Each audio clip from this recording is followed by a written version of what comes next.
I remember the first time I walked in to Dwelling Place 2 years ago this week, and just walking into the room as an orphan, walking in as someone who was isolated in life, just didn't have a lot of friends, didn't have community, just felt really alone.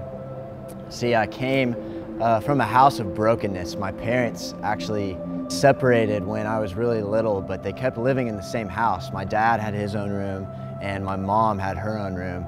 And that's the house I was raised in, and that happened for about the last 10 years of my life before going off to college. Through that process, I developed a case of depression and just really struggled with suicidal thoughts. Because my heart was broken, was in many different places at once. When I got to college, I began experimenting with alcohol, drugs, a lot of impure relationships, and those are the things that I ran to escape my pain, to escape the hurt that I felt on the inside. My freshman year of college, my dad actually finally walked out on our family, and that was just the point that I hit rock bottom and just completely walked away from the church, walked away from God, and just kind of gave up on life. It was my sophomore year that God landed me in Waco, Texas, and still am kind of living the same lifestyle, only to a more extreme level of isolation.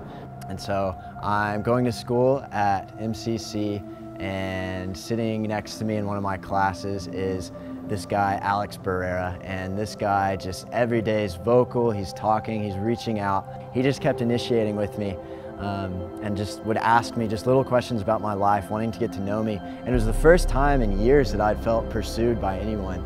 And so finally, one day he invites me to this thing called Dwelling Place.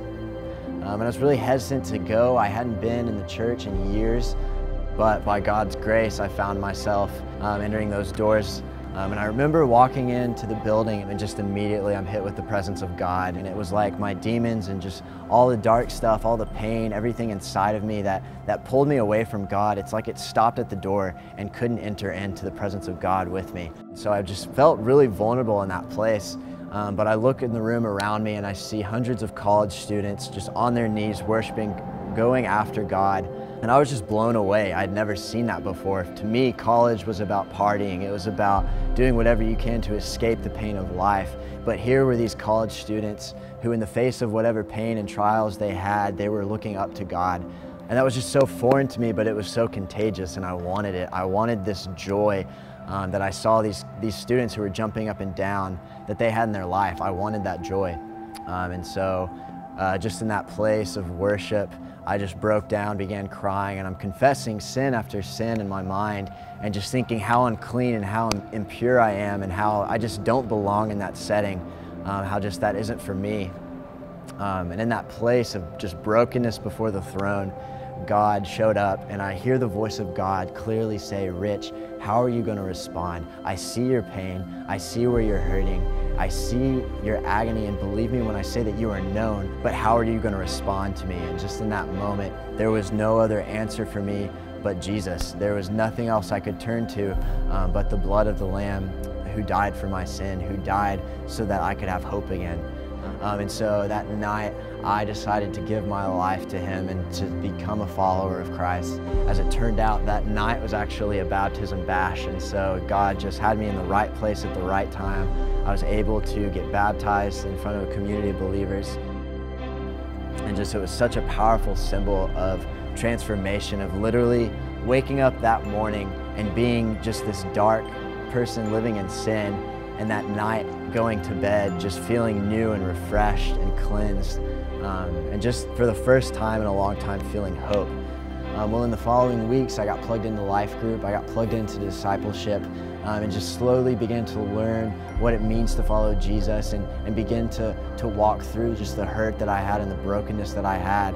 But it was about a month later that Alex tells me about this trip Awaken, and he's telling me, like, "Yeah, bro, you're gonna go." I have no idea what this is about, other than it's just a spring break trip in Edinburgh, Texas. I have no idea what I'm getting myself into, but somehow God provided the finances. I don't even know how, but He did. And I find myself on a bus on the way to Edinburgh, Texas with a bunch of people that I don't know. So I'm really intimidated. I feel like an outsider. I feel like I don't really belong. But God just blew me away again with His grace that week, in the way that the community just opened up to me with love and grace, and people wanted to know about my life. They wanted to know me deeper. They wanted to develop friendship with me, and that was something I hadn't had in life in a long time, was people like that genuinely showed care for me. And just through that place, I just felt so accepted, and people didn't judge me for my past. They didn't judge me for what just a few weeks, months prior I'd been struggling with and walking through. They accepted me despite that. And also in that place that week, I get to just witness things that I didn't think even happened anymore. I thought were just stories from the Bible, but I learned that we serve a God who is still moving, who is still alive, who is still just as powerful as He is in the scripture that we read about. And then another huge thing that impacted my life that week was just getting to share the gospel. I'd never shared the gospel in my life, and on the very last day of outreach, I'm sharing with these 5 teenage guys who have never accepted Jesus into their life, and all 5 of them pray with me and they accept Christ, and I see a spirit of hope come over them. I see just new joy into their lives.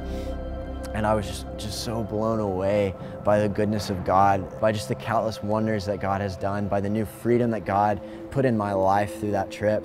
And I have a moment that I will remember for the rest of my life of riding back on the bus, coming back from Awaken, and just kind of getting in a seat by myself to process the trip. And I just began weeping in my seat, because I knew in that moment that my life was not going to look the same again, that when I got back to Waco, I was going to have a family, that I was adopted, that God had taken me out of a place of brokenness, taken me out of a place of hurt, and said, hey, that is not what I have for you, that is not my heart for you, but it is my heart for you to feel loved and to feel just protected and to feel secure. I was an orphan who was lost, who had absolutely nothing going for him, who believed that God was just this distant being who was allowing me to walk in pain and allowing me to be miserable. And now I had found that He had adopted me into a new family of believers, that I had truly been accepted as a son.